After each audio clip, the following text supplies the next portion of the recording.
Welcome to Jacobin, friends. I'm Anna Kasparian, joined by my lovely co-host Nando Vila, and we're about to have a giant show for you. Obviously, we're going to touch heavily on what's happening in Israel and the violence against Palestinians in Gaza and East Jerusalem. Nando, there's so much, and we have our code segments as well. But to be quite honest with you, I just want to talk about Israel. So, yeah. It's horrifying. It's the peep show meme over and over again. Are we the baddies? Are we the baddies? Because this is just unspeakable violence that is fully supported, funded, and encouraged by our government in the United States. And frankly, a huge chunk of like the media sector is just fully supportive of it. Obviously the right wing is like, that insane Bret Stephens column where he was like, for the sake of peace, Israel needs to wipe Hamas off the face of the earth, but even like Democratic politicians, Nancy Pelosi, fully supportive of what Israel's doing. Very, very, very just horrifying, and the feeling of impotence that we have because we just have no way of. It just feels like we have no way of stopping this. That they just like have total impunity. I mean, they just bombed a building that housed the AP and Al Jazeera. I'm not saying that like those people are better than Palestinian children who get murdered on the regular, but like it just shows the brazenness and the impunity, the sense of impunity that they feel. That they can just do that and no one's going to do anything about it because no one's going to do anything about it. So yeah, it's interesting because you mentioned the U.S. media's coverage of the ongoing conflict, throughout decades, and how it's very much been a one-sided perspective that makes it appear as though it's just simply Israel that's under attack, that the rocket fire coming from Hamas is completely unprovoked. But considering what happened to that building today, that housed international journalists from the Associated Press, from Al Jazeera, I wonder if the journalists are starting to rethink the one-sidedness of their coverage, because now they're witnessing what's been taking place for decades firsthand. And what happened with the bombing or with the airstrike against that building is a war crime. It just simply is a war crime. There's no question about it. And one thing that I wanted to just mention quickly before I give you more details about what happened today. It's for the longest time, all we would get was this like both sides kind of perspective from what we would even consider like good faith actors. But now for the first time, I'm seeing testimony on the House floor about the asymmetrical nature of this, right? The fact that there's a power disparity, the fact that you don't have two sides on equal footing in this conflict. And that's important because I'm also seeing a shift in public opinion in the United States on that ongoing conflict. And so I don't know if this is going to change anything. I don't know if it's going to make the situation any better for the Palestinians. But the facts on the ground are the facts on the ground, and we can't bury it. We got to tell the truth about it. So let's talk a little more about that building. As Nando mentioned, Israeli airstrikes destroyed a high-rise building in Gaza that several media outlets operated out of, including the Associated Press and Al Jazeera. The CEO and president of the Associated Press has released a statement about this, and his name is Gary Pruitt, and he says this: "We are shocked and horrified that the Israeli military would target and destroy the building housing AP's bureau and other news organizations in Gaza. They have long known the location of our bureau and knew journalists were there. We received a warning that the building would be hit. This is an incredibly disturbing development. We narrowly avoided a terrible loss of life. A dozen AP journalists and freelancers were inside the building, and thankfully, we were able to evacuate them in time." And he ends by saying, "The world will know less about what's happening in Gaza because of what happened today. And Nando, like that last statement I found to be the most interesting, because I think that there's a lot of detail that's been intentionally suppressed in the media, in places like the Associated Press. I would never wish harm on any of these journalists. And as I mentioned earlier, what the Israeli military did here is a war crime. But for the longest time, you know, especially Western media, they have gone out of their way to make it seem as though this was an equal conflict with two sides on equal footing, as if there's no asymmetrical nature to any of it, you know?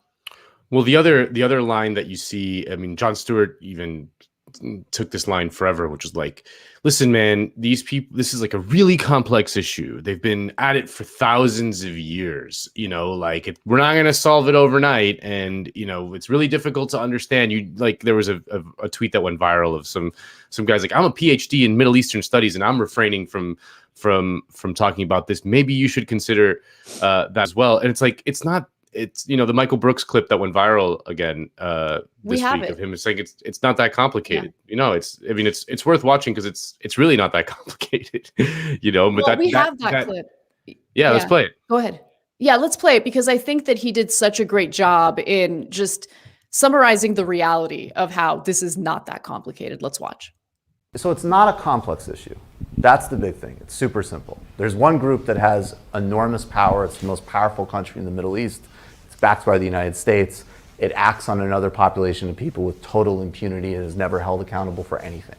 So there's no symmetry in the relationship, period. And just as like a thought experiment, IDW people, if we know that if somehow a population of Jewish refugees ended up in West Bank in Gaza, and an Arabic government in Jerusalem and Tel Aviv had an open air prison in what, you know, Jewish Gaza, which they bombed with white phosphorus. They killed civilians indiscriminately, and they had no provisions for medicine.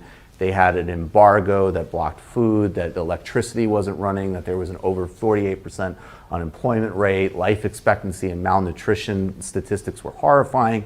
One of the major policymakers in this hypothetical Arabic Palestinian state said, we need to put those Jews on a diet. In the West Bank, there was another Jewish area where there was a little bit more autonomy, but there was regular Arabic settlements where they pulled up the Jewish farmers' foods. They terrorized them with rocks. The security forces broke children's bones, and they couldn't drive their own roads. We'd all have no problem understanding what that was. He's right. I mean, he was right.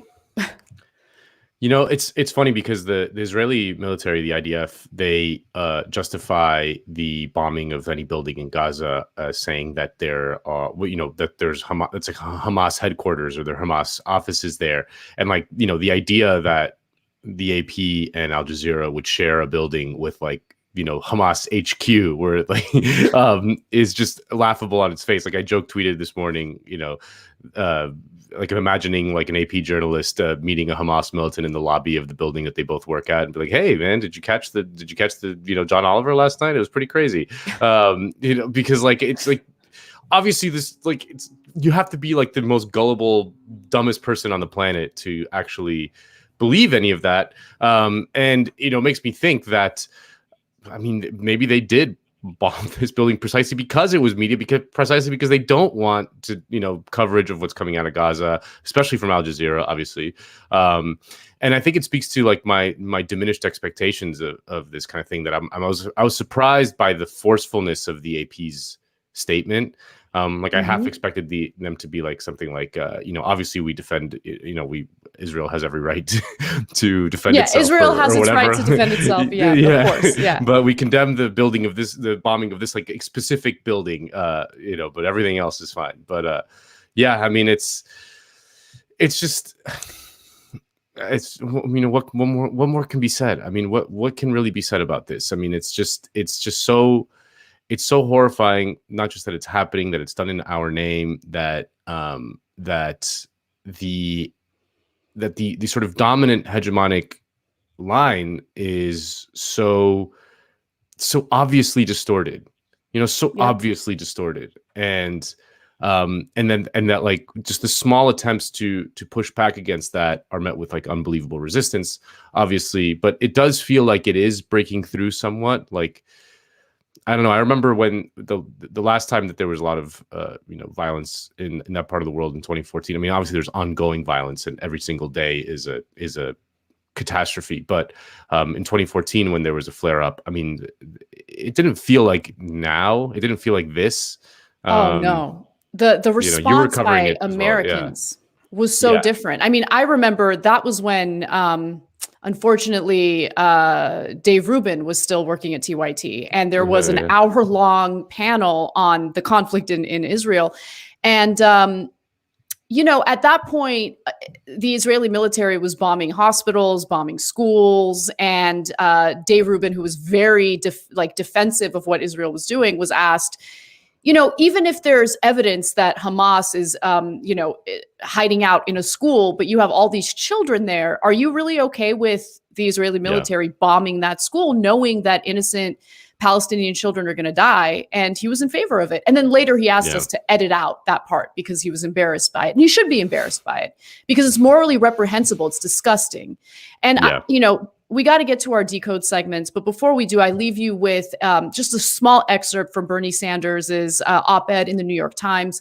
Please read it. I think it was a powerful piece. And to be quite honest with you, I'm surprised that the New York Times published it. But he writes this: in the Middle East, where we provide nearly $4 billion a year in aid to Israel, we can no longer be apologists for the right-wing Netanyahu government and its undemocratic and racist behavior. We must change course and adopt an even-handed approach, one that upholds and strengthens international law regarding the protection of civilians, as well as existing U.S. law, holding that the provision of U.S. military aid must not enable human rights abuses.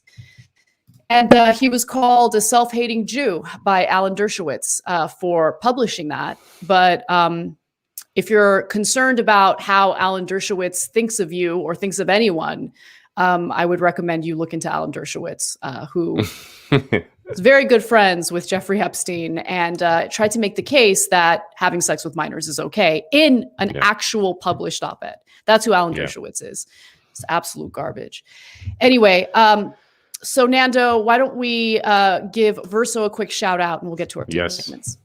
Yes, absolutely. You can join the Verso Book Club and get every new ebook that Verso publishes each month, as well as one or more books in the mail. All Verso Book Club members will also get 50% off everything on the website, including the Verso Comrade tote bag, for as long as you are a subscriber. Each member tier is 50% off for your first 3 months. The Comrade tier is only $20 a month. And if you join in May, you'll get these 4 books: The Last Man Takes LSD, Foucault and the End of Revolution by Mitchell Dean and Daniel Zamora; White Skin, Black Fuel, On the Danger of Fossil Fascism by Andreas Malm and the Zetkin Collective; Neither Vertical Nor Horizontal, A Theory of Political Organization by Rodrigo Nunes; and Edward Said, His Thought as a Novel by Dominique Ede. That kind of sounds like being John Malkovich, but like being Edward Said, like being inside Edward Said's head. Yeah, those titles are provocative. I like it. Anyway, all right. Well, I also wanted to let our audience know that for our interview today, we're going to be talking to Amira Hass, who's a journalist, I believe based in the West Bank. So we're not done discussing Israel. That's what a huge portion of the show will be dedicated to. But for now, we're going to talk about a few other topics in our Decode segments. I'm going to talk about motherhood. I'm not a mother, but I have some thoughts on it. So let's get to it. Elizabeth Brunig's column on motherhood was all the rage on Mother's Day or Mother's Day weekend. And by that, I mean it evoked all the rage from blue check mark liberals on Twitter, some of whom literally get paid to be arbiters of gender equality and feminism. But when it came to the perspective of Brunig on motherhood, they certainly wanted to cancel it. Now, the headline for this op-ed was, "I became a mother at 25, and I'm not sorry I didn't wait." And so, in my opinion, true feminism believes in equality for all. It celebrates the freedom of women to make choices in their lives. Elizabeth Brunig made the decision to be a young mother, young by today's standards. And one person who seemed to be against that was Amanda Marcotte, who actually admitted that she didn't even read the piece. She says, "I would like to thank this headline/byline combo for helping me set a record for the quickest gross pass I've ever uttered in my life. The funniest part is framing 25 like it's some daringly young age. The average age of first childbirth is 26. She's actually not quite right about that, which isn't rare for Marcotte these days. The average age at first birth in the United States right now is 27, up substantially from 23 in 2010. Marcotte also says, if you want a take on this issue that is smart and isn't naked pandering to the fantasies of pathetic men, I recommend Jill Filipovich in her newsletter. Unlike anything Brunig writes, Jill actually respects women. So in other words, if a woman decides to do something that Marcotte or Jill happen to be against, well, then that life decision doesn't matter. I mean, that's true feminism right there. And how is making a decision in your personal life to have children at a young age? 25 is an adult, right? But how is that pandering to the fantasies of pathetic men? I mean, it's just ridiculous. And maybe before you have a strong take like that, you should just take a moment to read what the op-ed has to say. Because to be clear, Brunig brings up incredibly important points and a comparative analysis of the United States versus Nordic countries, where it's actually far more pleasant to be a parent. Pitting women with different perspectives against one another is not my definition of great feminism. Now, Jude Ellison S. Doyle, who I actually had the pleasure of not knowing the existence of before this, tweeted this: "Happy Mother's Day to Elizabeth Stoker Brunig, the only person ever to have given birth." And then Rasha Al-Akidi, that title literally does not make me want to read it. As a female who lived the majority of my life in a society that tried to convince me being an obeying wife and mother at 25 is all I should aim for in life. That's also a hilarious thread. Don't worry, Brunig has blocked me. Again, maybe read the piece before you have these strong thoughts. And the most vicious response came again from Jude Ellison S. Doyle, who said, "The greatest trick the devil ever pulled was convincing this woman it was a tremendous personal achievement to be repeatedly knocked up by an internet troll she met in high school." Of course, she's referring to Matt Brunig there. I mean, these blue checkmark liberals seem to be pretty vicious toward the Brunigs. It's almost as if there's an entire cottage industry around it. Now, in reality, though, I think that there's an important takeaway from Brunig's piece, which I want to dedicate my Decode segment on. Brunig's column was about her experience and her perspective on motherhood, which seems to be condemned by the very, paid gender hustlers who just happen to have a different personal life experience or perspective. But more importantly, anyone who bothered to actually read Brunig's thoughtful piece could see that she raises relevant points about why it's so difficult to be a mother in the United States. So she writes that the case for young motherhood would be simpler to plead if it weren't for that particular back and forth. Snowflakes this, boomers that. Millennials stand accused of immaturity and selfishness, of lacking the grit and commitment to bring up children who, I gather, get in the way of avocado toast and grapefruit mimosas. She also says that as a rule, having and raising children is never easy. This is especially true in the United States, where compared with similarly developed countries, parents enjoy relatively little support. And that's absolutely true. We're seeing that play out in real time, where women in their childbearing age, for lack of a better way to describe it, are deciding to not have children because they don't feel they can afford it.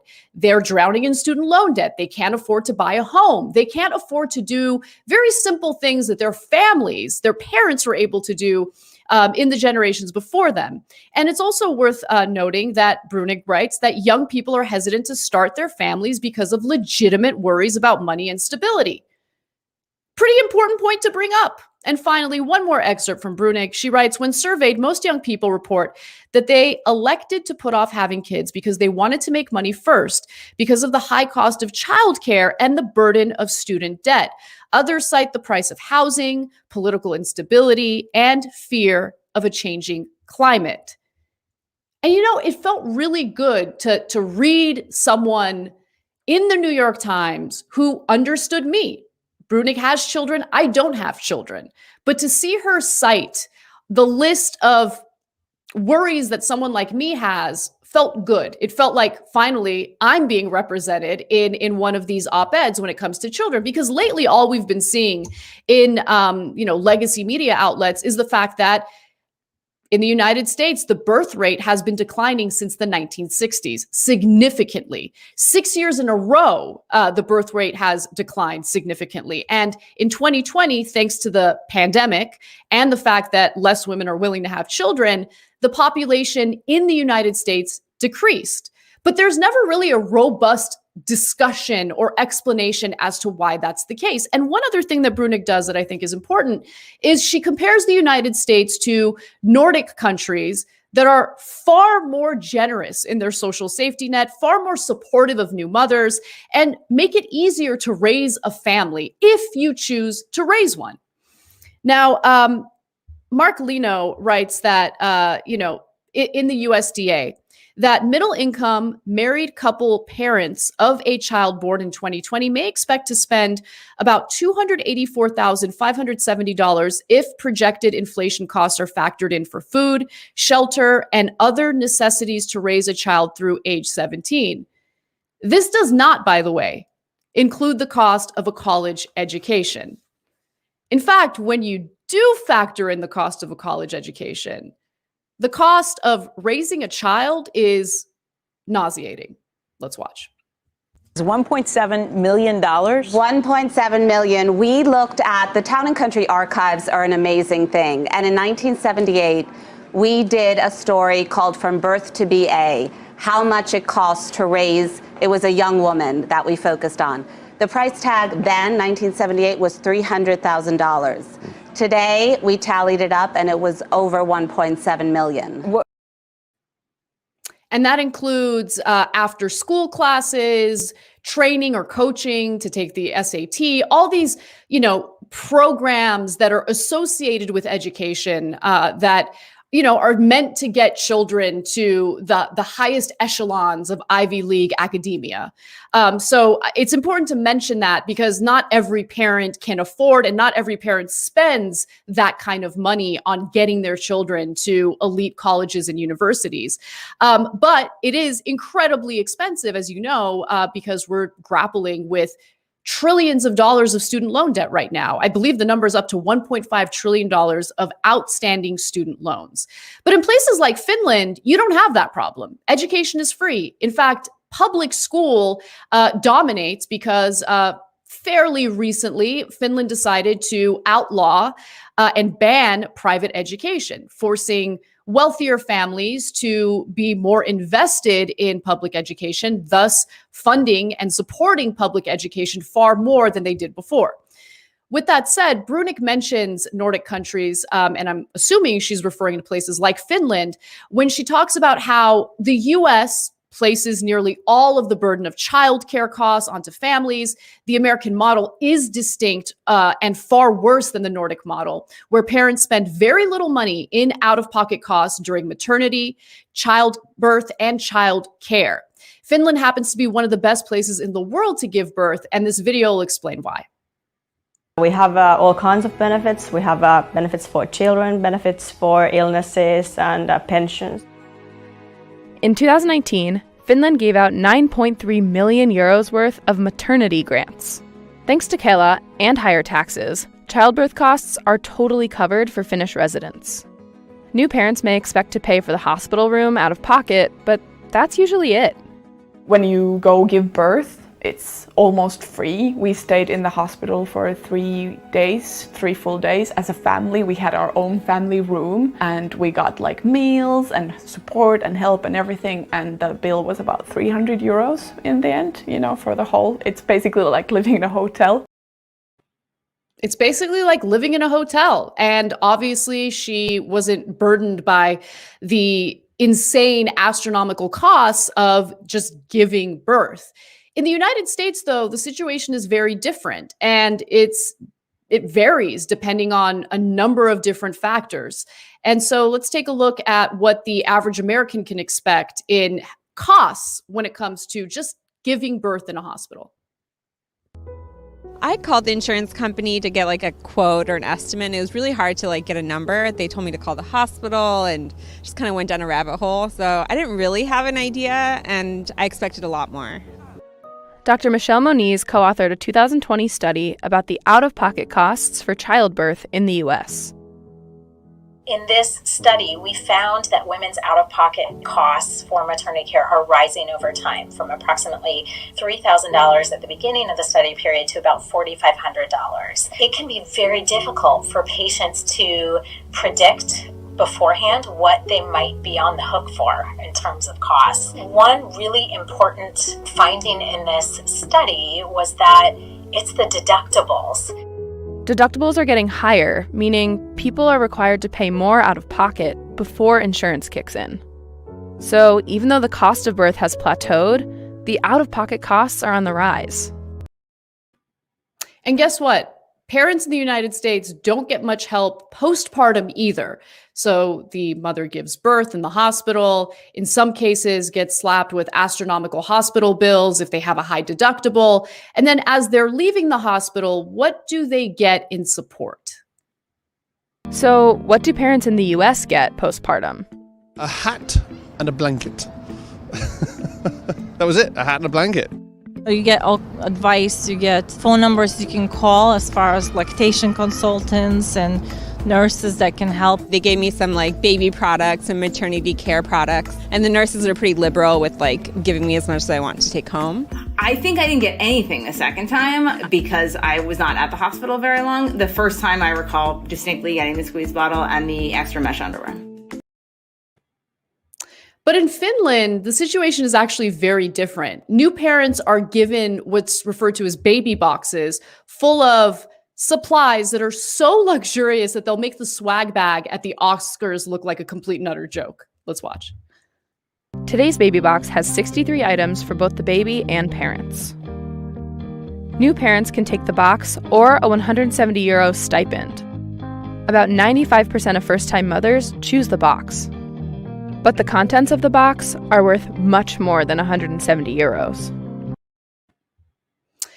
Because of the fact that there are companies competing with one another to include their stuff in that box, oftentimes, or all the time, those baby boxes are just equipped with really great quality stuff, whether it's clothing, baby bottles, things that the mother would need in order to help her in her motherhood. I mean, after giving birth. I mean, think about how incredible that is. Whereas in the United States, it really depends on which hospital you gave birth in. It depends on what kind of health insurance you have. There's no fancy baby box, and all you get is a number in many cases. And we love numbers in the United States. I mean, you don't like something that's happening in government, call your congressman. Oh, you're having trouble with something, call this person and get a free consultation. But in Finland, no, they actually get help with their material needs when it comes to parenthood. And that's an important takeaway that I think many people would be unaware of if we didn't have this opportunity to do a comparative analysis, which was sparked by Elizabeth Brunig's thoughtful piece. Now, in another way where families get no support is obviously with mandatory paid family leave. Currently in the United States, it's up to private companies to decide what their family leave policy is. If stagnant wages, by the way, are any indication of where executives' heads are at, you can get a sense of just how generous these leave policies tend to be. Now, federal regulations protect new mothers who might want to take up to 3 weeks of unpaid leave. As for Finland, I'm sure you're starting to notice a theme here. In Finland, you get 10 months of paid parental leave, out of which about 4 months is set aside for the mother, and you start it before the baby is born, and then father can keep 9 weeks. Typically, parents stay home for the first 3 weeks. They share the rest of the time until the baby is 9 months old. A parent can even stay home until the child is 3 years old and keep his or her job. However, the stipend is much smaller. In February 2020, Finland proposed increasing parental leave so the father's time off matches the mother's. Can you imagine taking almost like a year of paid leave off to raise your family? I mean, it's unheard of. We're having ridiculous debates here in the United States about whether or not the Biden administration should expand childcare by a measly $225 billion. In Finland, they have this social safety net that allows people to have a family if they choose to have a family. In the United States, you have to factor in all of these issues, right? The cost of childbirth, the postpartum chaos that comes along with it, and the lack of support we get from the government. And of course, then there's the issue of childcare, because we live in a country where single income households are really a thing of the past. It's incredibly difficult to be a stay-at-home mom. Many mothers want to get back to work. And so in order to do that, they need childcare for their children. But childcare costs are crushing American families across the country. Overall, the cost of childcare has roughly tripled since 1990, which is more than the overall rate of inflation. Today, it's a multi-billion-dollar business, and it feels like almost everyone is struggling to keep up. A lot of other countries have different rationales for why they have childcare. Gender equity, preparing children for school, boosting the economy, whatever. The U.S., to a great extent, does not subscribe to those kinds of rationales. In 1971, President Nixon vetoed a child care plan, saying it would weaken the role of family. But I seem to be getting both of these women in Los Angeles are on welfare, aid to families with dependent children. In the 80s, government funding fell again, with a public backlash against the idea of welfare for low-income women. These are all programs President Reagan says he wants to cut or tighten. We will tighten welfare. I thought welfare was already tight. Today, the government covers less of the child care burden than it did in the 40s. So as you can see, there are countless disincentives to having children. But the whole point of Elizabeth Brunig's piece was that she has gotten a lot of fulfillment out of being a mother. And I would suspect that there are many other women out there who would love to experience that, but are incredibly terrified by the fact that having a child could put them in bankruptcy. Having a child could mean not having the means necessary to ensure that that child has a healthy and prosperous life. And so, again, it was a thoughtful piece, to say the least. And the fact that people are coming after her because they didn't like the headline shows you the kind of ridiculous knee-jerk reaction that this anti-Brunig cottage industry is fully invested in. Now, the disincentives to having children partly explains the population and birth rate decline in the United States. In fact, the Associated Press reports that the U.S. population grew by the smallest rate in at least 120 years from 2019 to 2020, according to figures released Tuesday by the U.S. Census Bureau, a trend that demographers say provides a glimpse of the coronavirus pandemic's toll. So we had hundreds of thousands of Americans die from the pandemic. So clearly that's a giant factor in the decline of the US population, but it doesn't explain all of it. In fact, population growth in the United States already was stagnant over the past several years due to immigration restrictions and a dip in fertility. And the dip in fertility is significant.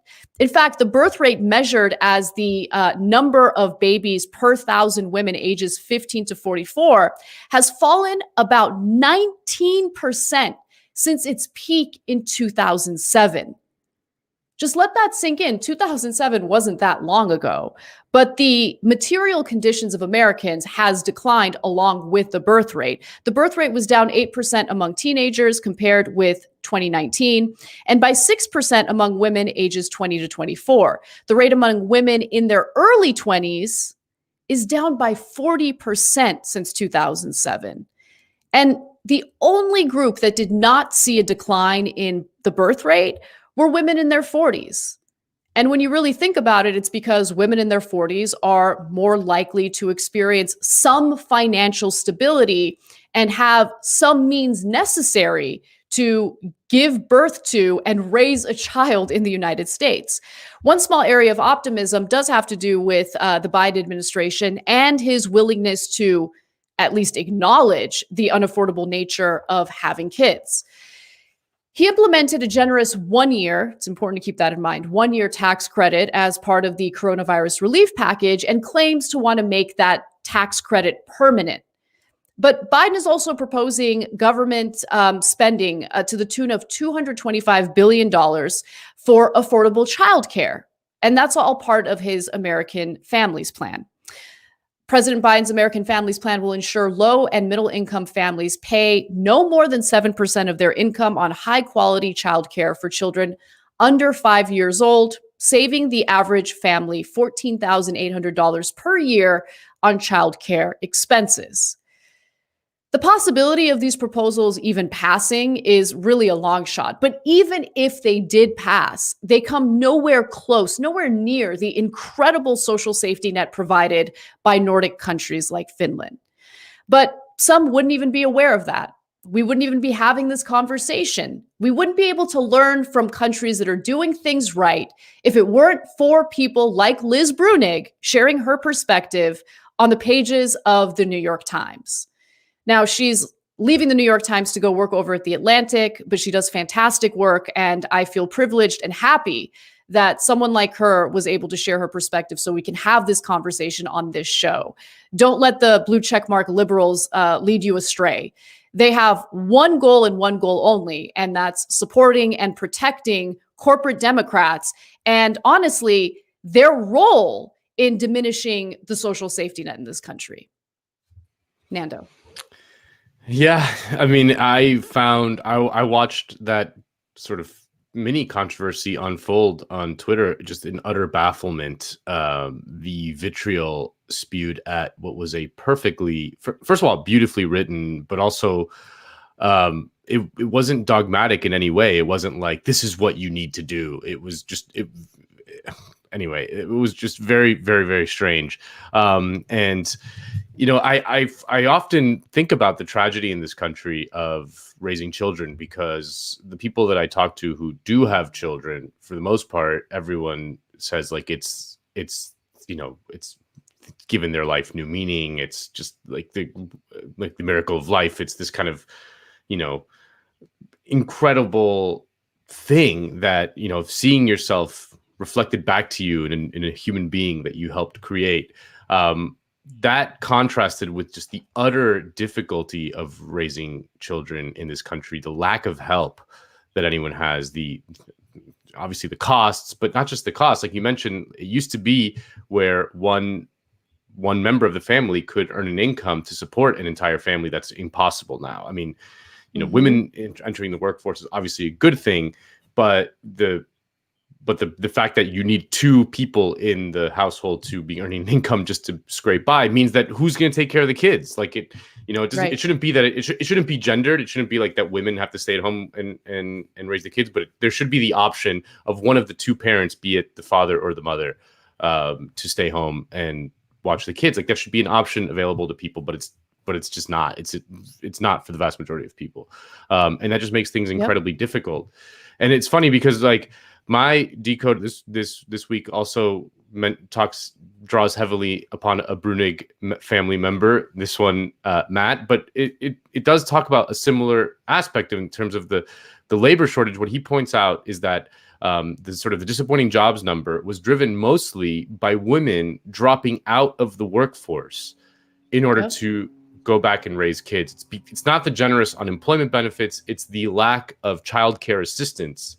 In the pandemic, you know, obviously there's, you know, a lot of schools aren't open and, you know, it's just hard, you know, what do you do with the kids all day? So it's a lot of women kind of dropping out of the workforce to take care of the kids. And it's because the United States just leaves parents out to dry, just leave them out to dry. And I frankly don't know how anyone can do it. Certainly anyone, like any working class person, just how working class people raise kids. I just find I don't have any kids, so I just don't understand how I would do it, and I don't understand how anyone else does it, frankly. Yeah, I feel the same way. I mean, like, you know, me and my husband have had conversations about it, and there's like a huge part of us that wants to do it. Like we want to have a child of our own, but I hate the idea of waking up in the morning, dropping off my child in some form of childcare, if I'm fortunate enough to be able to afford it, and then not being able to spend any time with my child until I'm off work at 6 o'clock.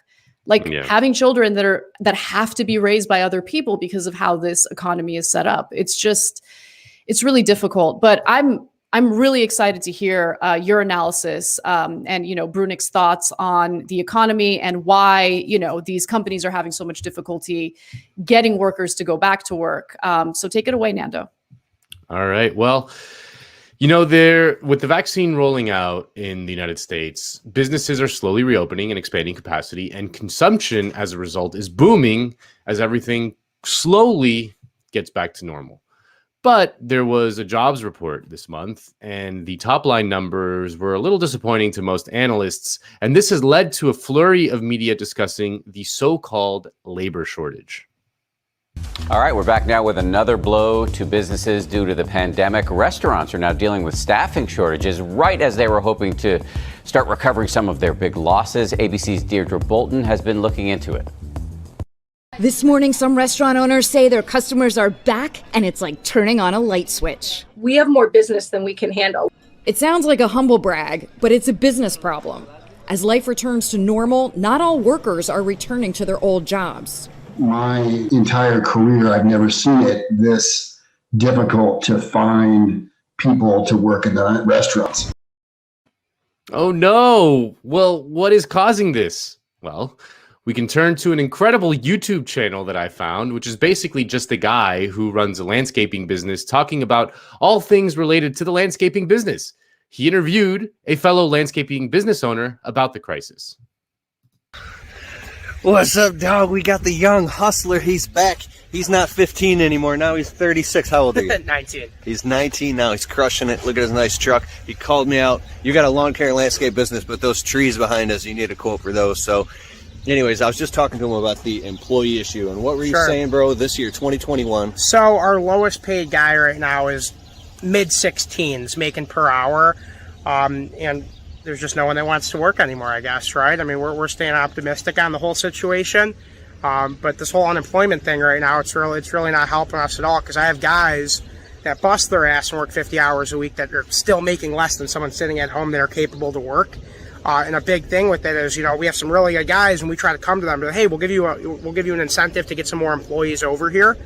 And what they say is they say, yeah, they can come back when these benefits end, which is kind of ridiculous in my opinion. I mean, have some pride, get back to work, right? That kid, by the way, is 19 and has been an owner of a landscaping business since he was 12. But, that YouTube channel, by the way, gets way more views than you would think. It's like a lot of views. So anyway, there you have it. It's too generous unemployment benefits are to blame. The government is giving people money so they don't want to go back to work. Anyway, it's not just guys on the street who are saying it. Republicans like Marco Rubio are also worried about the specter that is haunting the United States, the specter of generous unemployment benefits. Everywhere I went, as I interacted with small businesses, we did a lot of focus on recipients of PPP and how the program had helped them. Everywhere I went, I heard the same thing from people that didn't know each other. There's no way that they coordinated on this message. And it's went something like this. We have 50 job openings. We can only get 5 people to even respond. Only one will come in for an interview, and then they didn't take the job when I offered it.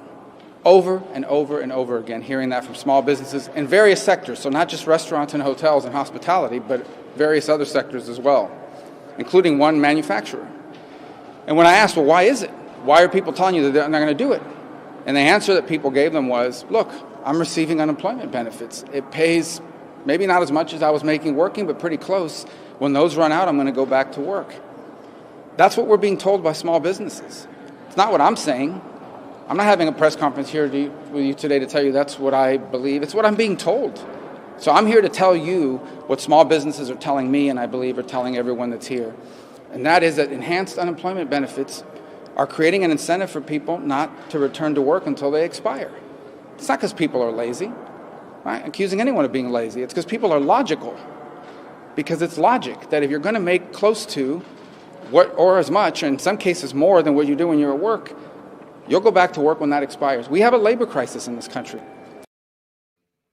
Oh, dear God, Marco Rubio, we have a labor crisis in this country. People just don't want to work for the meager wages that these business owners want to pay them. No one asked Marco Rubio about the money earned by the CEOs during the pandemic, which somehow went up. So you have some reporting specifically on how CEOs fared financially during the pandemic, as so many Americans faced financial fallout. Talk to us about the CEO paychecks and why they often personally did not take a hit like many of their profit margins did.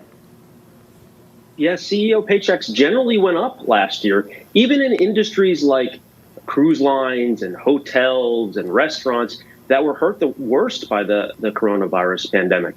And the reason is that what I found in my reporting was that the watchdogs, the corporate boards that are supposed to decide what these CEOs get paid and what's fair, they didn't really do their job last year.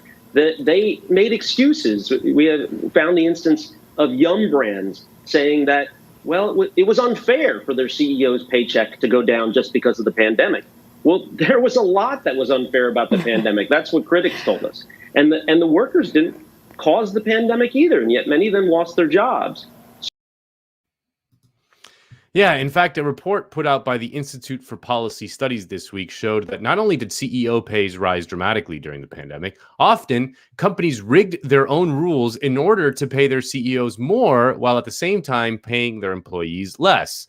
And this wasn't just companies that employ high earners like, say, hedge funds. It was the CEOs of companies that employ low-wage earners. Here's the report. The top line findings are that during the pandemic, more than half of the country's 100 largest low-wage employers rigged pay rules to give CEOs 29% average raises, while their frontline employees made 2% less. Of the 100 S&P 500 firms with the lowest median worker wages, 51 bent their own rules in 2020 to pump up executive paychecks.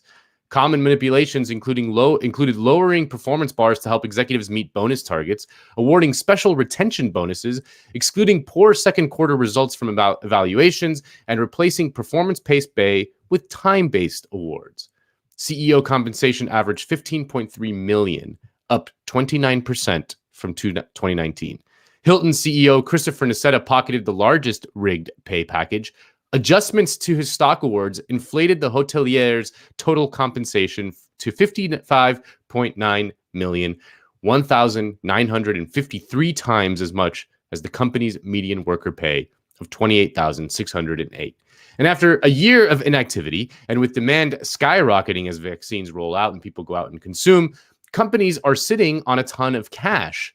If they're so worried about a labor shortage, they could offer people more money to work for them. Are they doing that? No, they're using that cash to do stock buybacks at record levels. Some U.S. stocks could get a boost from a wave of share buybacks. From January through to the end of April this year, U.S. companies have announced a record $484 billion in buybacks. The FT's U.S. equities correspondent, Aziza Kazumov, is covering this. Yeah, so if you think about it, share buybacks cost companies a lot of money since, they have to go and buy back the shares at the market price with cash. And a year ago or so, companies really didn't know how bad and how long this crisis was going to be. So, under those circumstances, you really didn't want to be spending excess cash on something like your own shares. But in the last couple of months, those dynamics have changed with the vaccine rollout and cases trending down and the sort of reopening kicking into gear. So companies now are a lot more secure about their futures. They sort of know better what's coming down the pipeline. They have found themselves with a lot of cash on hand because, there's been all this pent-up demand and people have started spending a lot more in the first quarter. So companies are just in a lot better place, which is why a lot of them have started doing buybacks again. Now, we don't have time to get into the ins and outs of stock buybacks, but the premise is pretty simple. The managers of a company decide to use cash to buy their own stock, which increases its price. And since the managers and the investors who oversee them own that stock, it boosts their own net worth. It's essentially managers sticking their hand in the cookie jar and taking some cookies for themselves. But back to the jobs report. Left policy wonk Matt Brunig crunched the numbers, and unsurprisingly, he found that the narrative was somewhat misleading. In a post over at the People's Policy Project, which he runs, he wrote, "On the employment side, we see that just under 6.5 million people newly found employment in March. In April, that number shot up to 6.9 million people who newly found employment.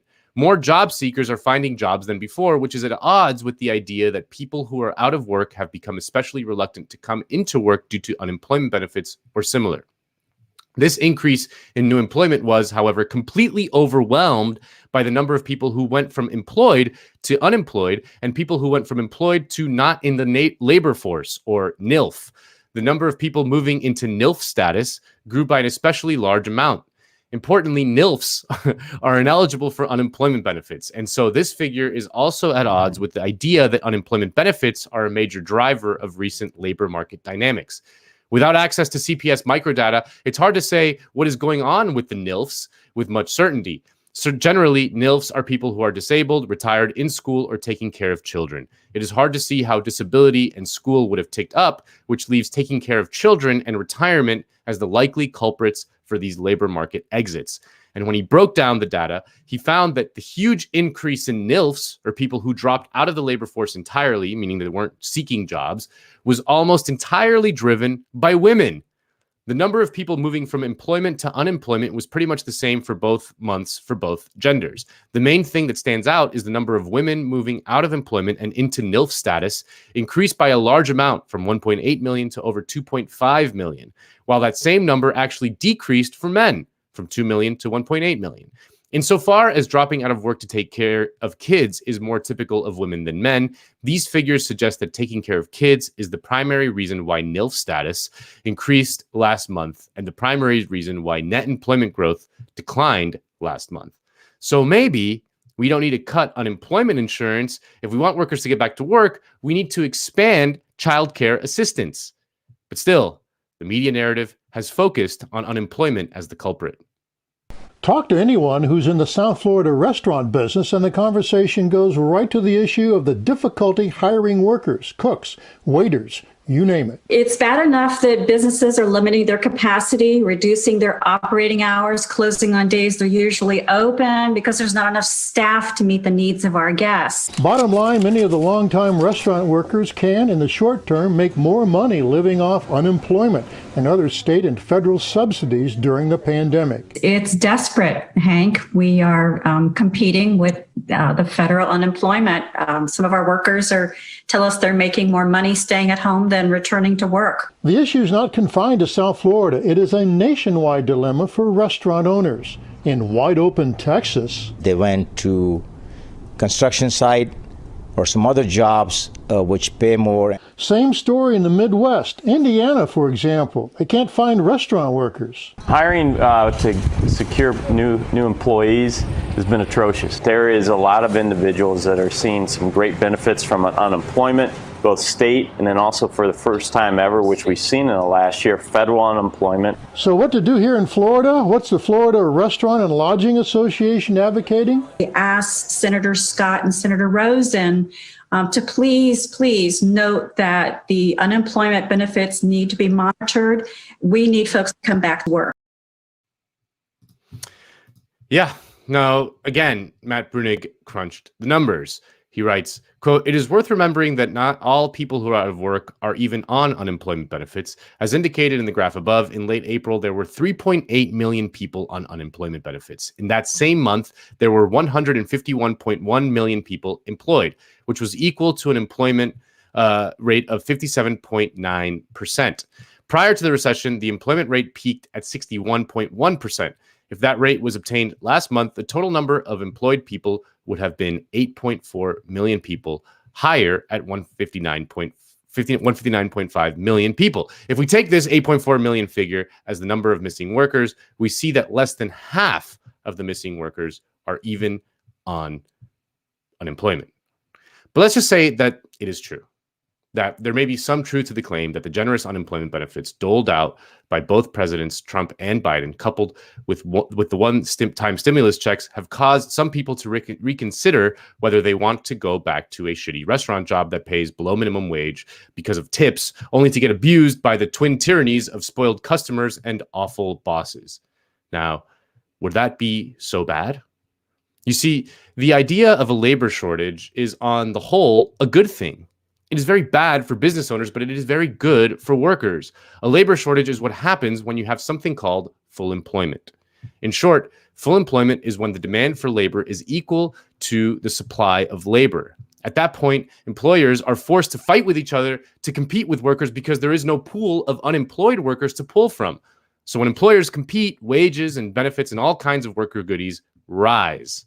Full employment used to be a political rallying cry that was quite common, not so much these days, but it was in the Democratic Party platform in every election from 1944 to 1988. Here's the Democratic Party platform of 1948, for example. It writes, quote, "We reject the principle which we have always rejected, but which the Republican 80th Congress enthusiastically accepted, that government exists for the benefit of the privileged few, to serve the interests of all and not the few, to assure a world in which peace and justice can prevail, to achieve security, full production, and full employment. This is our platform." Now, in 1992, under the leadership of one Bill Clinton, full employment vanished from the platform. But real full employment is a worthy goal for the left. In 1943, the Polish economist Michael Kalecki wrote a famous essay on full employment in which he outlined how it can be achieved through government policy, but also its political effects. He wrote, quote, "The maintenance of full employment would cause social and political changes which would give a new impetus to the opposition of the business leaders. Indeed, under a regime of permanent full employment, the sack, or firing employees, would cease to play its role as a disciplinary measure. The social position of the boss would be undermined, and the self-assurance and class consciousness of the working class would grow. Strikes for wage increases and improvements in conditions of work would create political tension. It is true that profits would be higher under a regime of full employment than they are on average under laissez-faire, and even the rise in wage rates resulting from the stronger bargaining power of the workers is less likely to reduce profits than to increase prices, and thus adversely affects only the rentier interests. But discipline in the factories and political stability are more appreciated than profits by business leaders. Their class interest tells them that lasting full employment is unsound from their point of view, and that unemployment is an integral part of the normal capitalist system. Unemployment is an integral part of the normal capitalist system." So we're seeing all that play out. The fact that people don't want to work for the starvation wages that businesses are offering is forcing business to offer better wages and benefits. For other owners, the lack of staff puts them personally in an unsustainable position. Erica Simino manages Columbo's, a popular restaurant on Cape Cod in Massachusetts. She says some of her competitors are trying to attract workers with extra money. They are offering $17 an hour for dishwashers to start. Plus, if they retain them for 90 days, they get $1,000. These are incentives that this business has never seen before. She says Columbo's owners are now adding a 401k program, which she describes as unheard of in the business.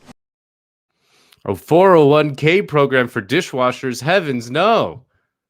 But if you're a small business owner watching this, don't worry. Joe Biden ain't going to let this go on for much longer.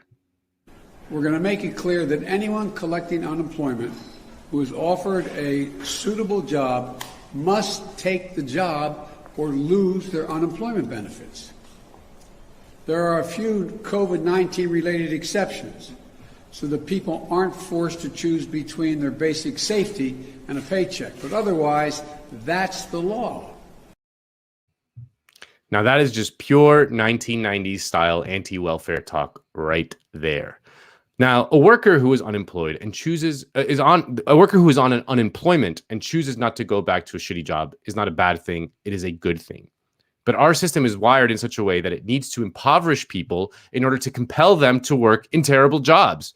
We need to reject this framing altogether. Now, they're going to scare you by saying that the price of a Big Mac is going to go from $3.99 to $4.99 if businesses need to pay their workers more. They're also going to say that you may have to wait a little bit longer for your chocolate frosty at Wendy's if businesses can't find workers to work for starvation wages. Don't listen to them. The pandemic has caused dramatic changes in our lives. It's been really hard for the vast majority of people, but it also has opened up new political opportunities for a lot of the old conventional wisdom has been proven to be bullshit. Employers sweating to fill their job postings is framed as a bad thing by the media, but it is in fact very, very good. As Michael Kalecki wrote back in 1943, full employment capitalism will, of course, have to develop new social and political institutions which will reflect the increased power of the working class. If capitalism can adjust itself to full employment, a fundamental reform will have been incorporated in it. If not, it will show itself an outmoded system which must be scrapped. Nando, what a great segment. And I do want to talk about it with you in a little bit, but we need to get our interview started because of the situation on the ground in Israel. So joining us now is Amira Hass. Amira is a journalist who has previously lived in Gaza and since 1997 in Ramallah in the West Bank. She covers the Israeli occupation for the daily Haaretz. Thank you so much for joining us, Amira. Welcome. Hi. Do you hear me? Yes, we can hear you. And you know, I know that it's chaotic where you're at, so I'm so grateful that you're able to join us and you know share your perspective from someone who's actually on the ground. You know, you shared with us that you used to stay in your friend's apartment in the building that was just taken down by the Israeli military today. That was the building that had several international media outlets operating from. And so before we get to some more contextual information for the audience about what's happening right now, can you just comment on that? I'm sorry, I'm just in the middle of, you know, communicating with my paper, so I was a bit confused now. The building was, the Israeli military claims that they are hitting Hamas targets and that Hamas targets are inside among Palestinian population, civilian population, and that's why the fault is with Hamas. But you know this about this building, which hosts many offices of lawyers and clinics, of doctors and some apartments. I don't know if it's true or not true. But the claim that Hamas are among civilian population ignores totally the fact that all Israeli military establishments are within Israeli or Palestinian civilian population. The largest military basis here in the West Bank is 1 kilometer away from my house here in Ramallah.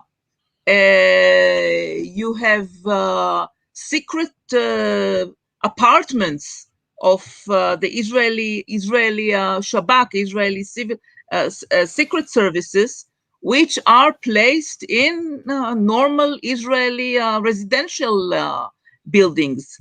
So when Israel bombs all these areas in all these buildings, all these apartments in the Gaza Strip, claiming that Hamas are Hamas facilities are among Palestinian population, civilian population, Israel opens the door to anybody else coming in the future and hitting almost any neighborhood in Israel. Because in any neighborhood, you will find military people. In any neighborhood, you will find soldiers who came back from the military, from their unit, and have their weapons. So this insecurity that Israel is inflicting now on every person among 2 million people in Gaza could fire back in the future, because there is no inch in Israel without a military presence among Israeli civilian population.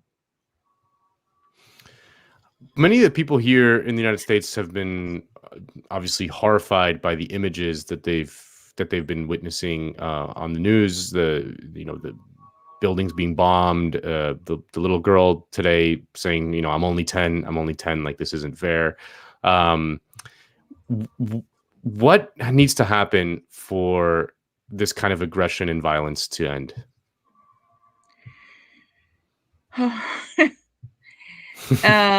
I guess it's what has to happen is international pressure, and from yesterday and the day before yesterday, and from 10 years ago and from 20 years ago. This is what has to happen. Yeah. Just to give the audience some updates on how the conflict has unfortunately gotten even more brutal.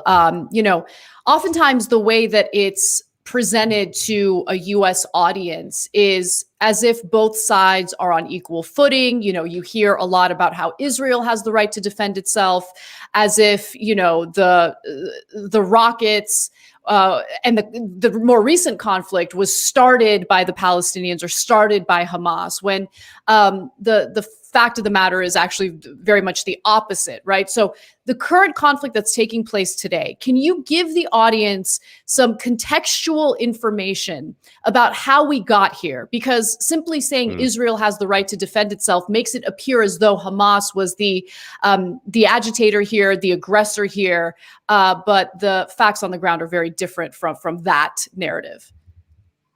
Yeah, that's true.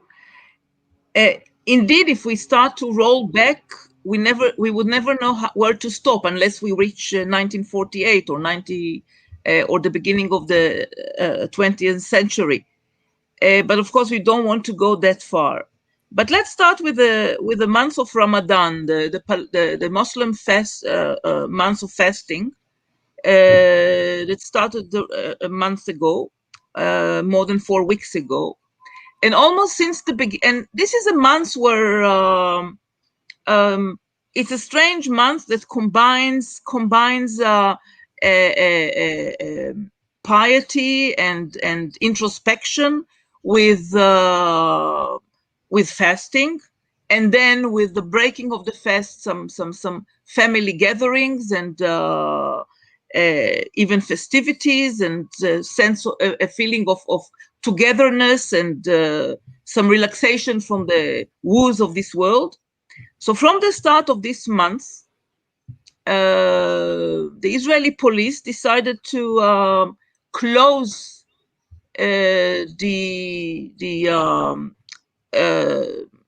main entrance to one of the old cities entrances in Jerusalem, to block it, not the entry itself, but not to allow the young people who used to sit on the stairs of this entrance, of this kind of esplanade of this entrance.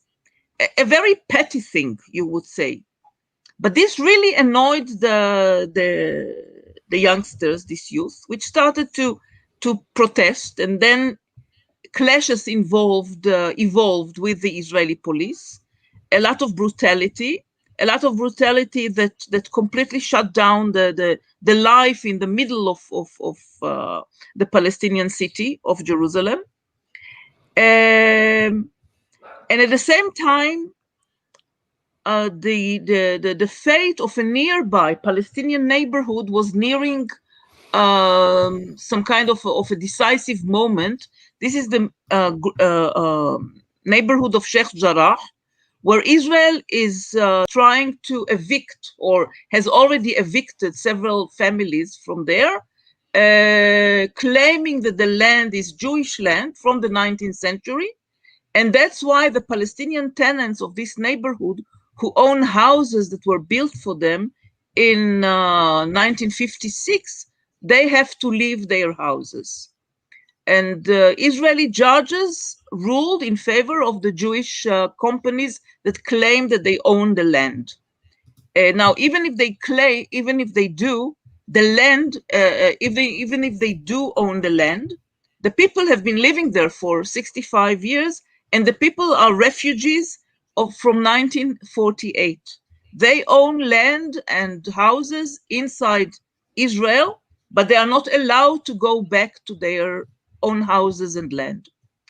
So somehow the combination of these two issues attracted attention more than before, both of Jerusalemites and of other Palestinians. And on top of all of this all, during the last 10 days of the Ramadan, the Israeli police broke in brutally into the esplanade of Al-Aqsa Mosque, the third important and sacred site for Muslims all over the world. And the brutal scenes, the scenes of this brutality of Israeli police invading and desecrating the holy place also invoked the anger of so many people. And then you could feel the solidarity among Palestinians that it's not always easy to achieve. You know, Palestinians have so many reasons to start uprisings, to start an uprising, to start a popular uprising, and we never know why it is being delayed. But then there is a moment when you have a straw which breaks the camel's back, or then you have another straw, and which is even a bit heavier than the former straw. And this is what happened at the beginning of this week. At the same time, there was what Israel celebrates as Jerusalem Day, the day when East Jerusalem was occupied by Israeli military in 1967. So Israel and right-wing religious messianic Israelis celebrate this day by marching into the streets of the old city, Jerusalem's old city, which is an utter provocation. It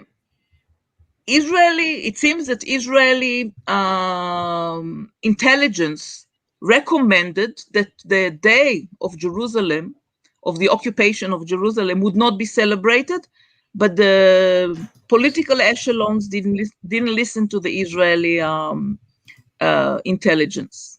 So on that day, on Monday, the three straws, you would say, or four straws, really broke the camel's back.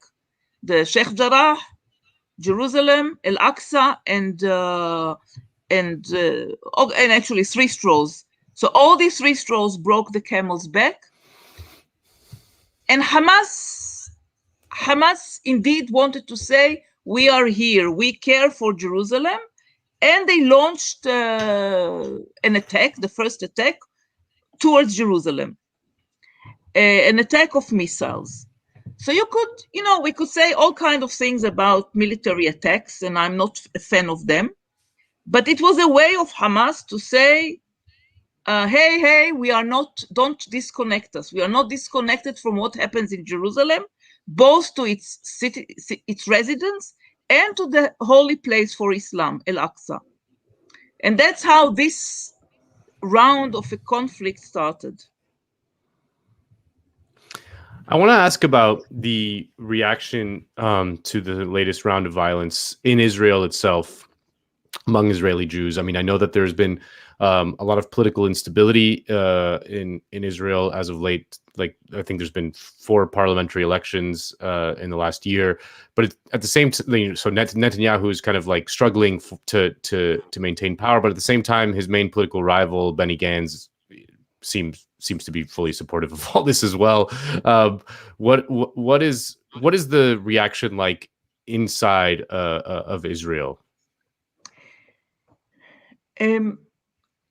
As I read and listen to Israeli commentators, quite a few analyze the present escalation as a way for Netanyahu and his associates to maintain their rule. Imagine. So it means that they could have taken steps early enough in order to prevent this bloody escalation from happening. We are talking about, I think, about 139 Palestinians who have been killed in less than a week, 39 of whom are children, and around 22 women. So, and I'm not talking about older people and young people who I'm sure have nothing to do with the Hamas military wing. So even Israeli mainstream commentators analyze this escalation as a way for Netanyahu to hold to his rule, because he lost his mandate, the mandate to to create a government was given last 2 weeks ago to his rival Yair Lapid. So this is a way for him to maintain his control over the Israeli government. This is what is said in the Israeli mainstream media. At the same time, of course, the Palestinian, the Hamas and Islamic Jihad missiles or rockets have killed 10 Israelis so far in the last week, and have caused some damage to infrastructure, and mostly instilled so much fear among Israelis, because the alarm sirens are really frightening. I mean, I think sometimes it's more frightening than the fall itself of a missile or of a rocket. So Hamas have managed to create such a balance of fear, not a balance in the damage and in human casualties, but in fear. So parallel to all this, clashes between Palestinians or Israeli citizens and Jews in Israel, Jewish Israelis have started all over Israel. And you see here demonstrations of Palestinians who are Israeli citizens, where the anger about 73 years of discrimination and violence, bureaucratic violence, deprivation them of their land, not to mention the history of their history of being people driven out of this land. So all this culminated in a series of demonstrations and clashes all over Israel, in Palestinian cities and villages and neighborhoods in Israel. This is quite impressive. I mean, some of the sites of vandalism and some lynches that, by the way, were on both sides, it's not a pleasant sight, but at the same time, it is a people in all of historical Palestine, between the river to the sea. It's a people which stands up against 70 years of deprivation, of oppression, of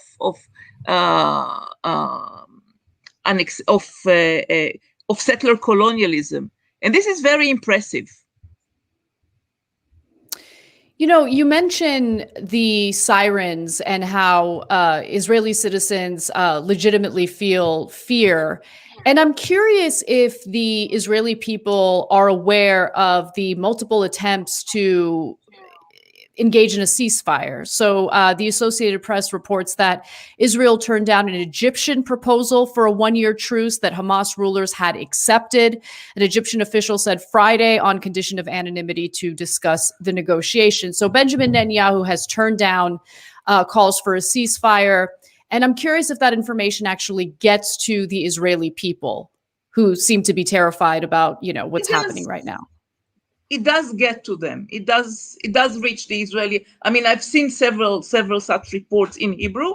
I don't know how much people consume this information and how much they let it seep in. But yes, it is available. This information is available. And are they okay with the fact that Netanyahu has rejected a ceasefire? It seems yes.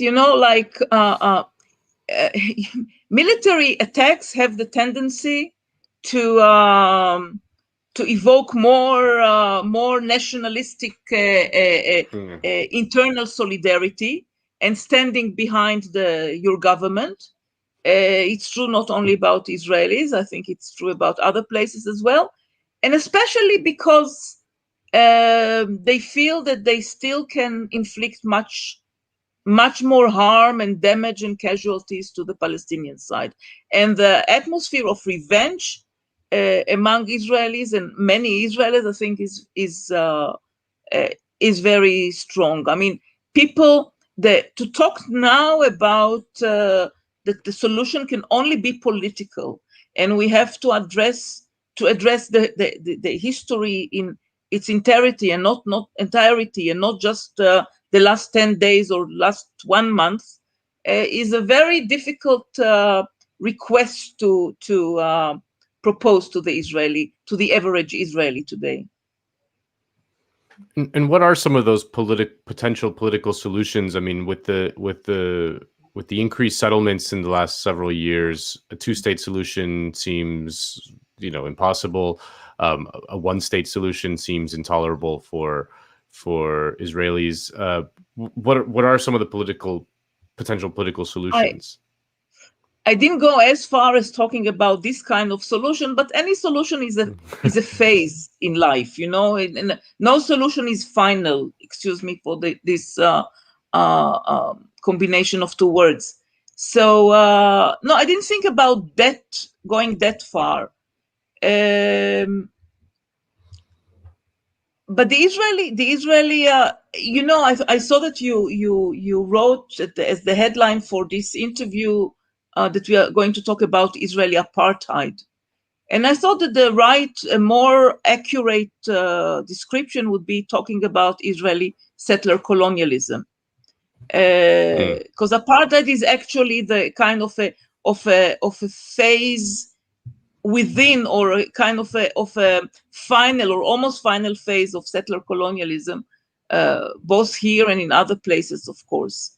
And settler colonialism is an ongoing, right now it's still an ongoing process, and it is done most radically and with a lot of enthusiasm on the part of certain Israelis and Israeli authorities now in the West Bank. So when I talk about political, I mean that right now what has to be stopped is this process of settler colonialism. And again, this is where international political intervention is so important and so needed. I'm not talking about this, distant solutions. I'm talking about political interventions now to make Israelis understand that the settler colonial process going on in present everywhere in the West Bank has completely usurped and occupied and conquered the mentality of all Israelis in Israel itself. Of course, Israel is a product of a settler colonial movement, but it came to some kind of a relative halt, which has to be, of course, addressed. But right now there is a danger of those groups in the West Bank that are promoting the takeover of most of the Palestinian land in the West Bank.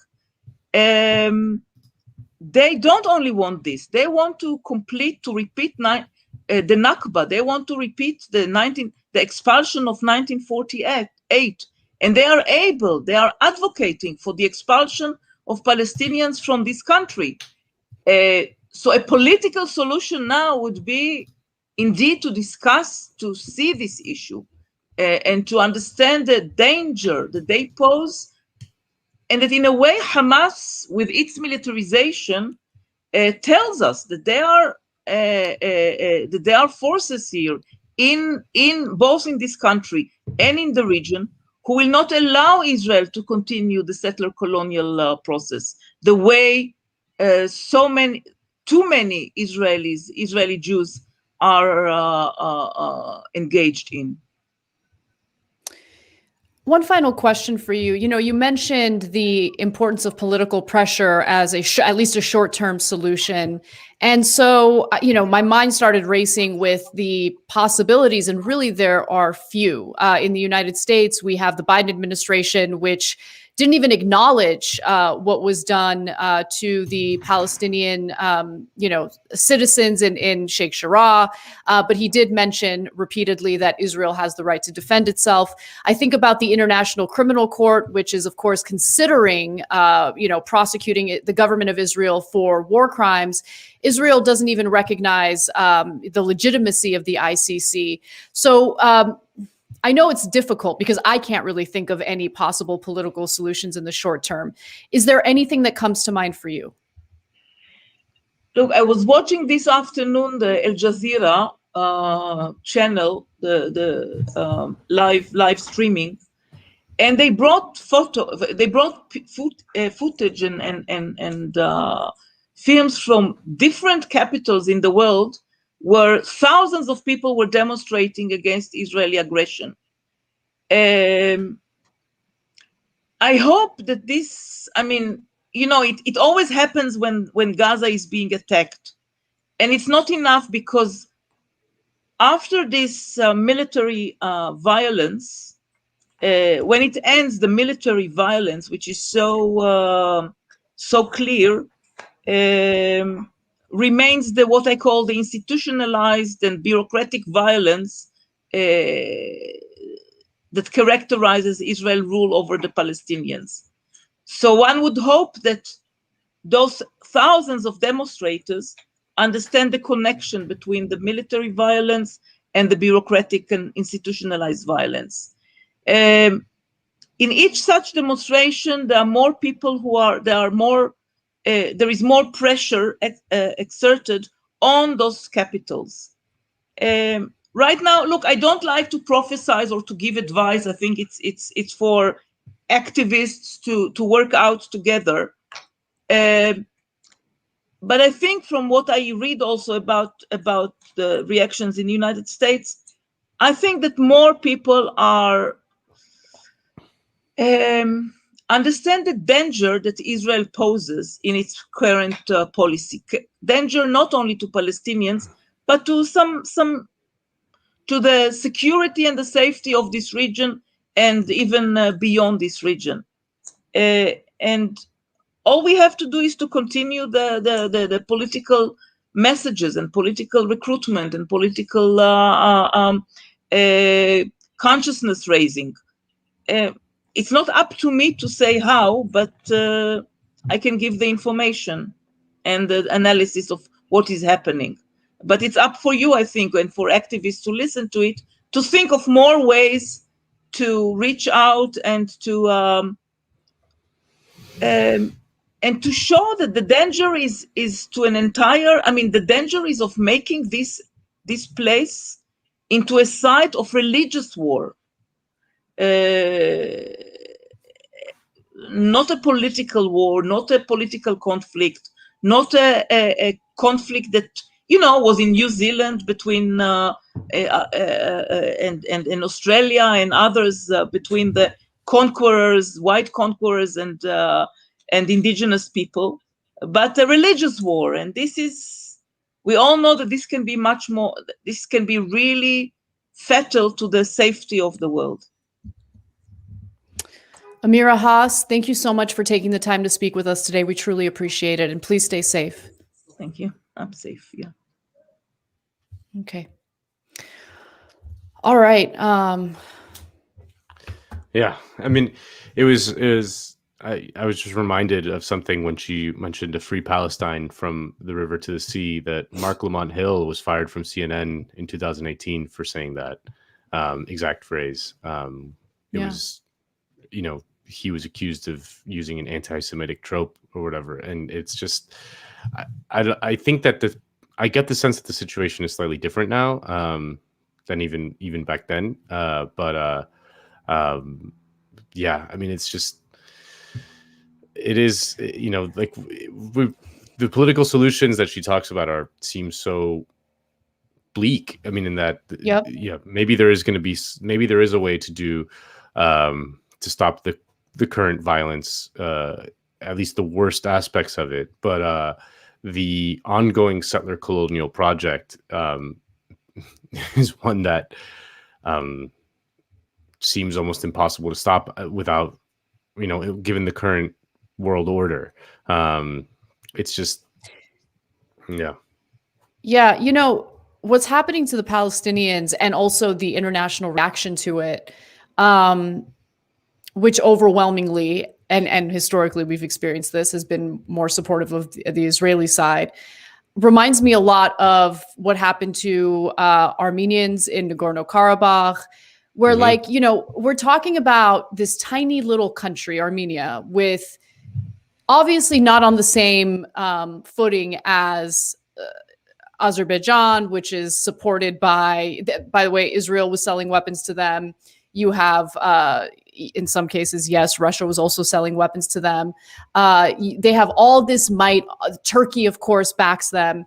And it was just being reported as if the Armenians in Nagorno-Karabakh are in the wrong because they have no power, right? And so one of the things that I was actually pretty shocked at how much it affected me, because A, I'm not religious, and B, I'm Armenian, yes, but I was born in the United States. So, but when I saw historic churches in Nagorno-Karabakh burned down by the Azeri military, it was one of the weirdest reactions. I was heartbroken, couldn't stop sobbing, and it's because it's part of our history, part of our identity.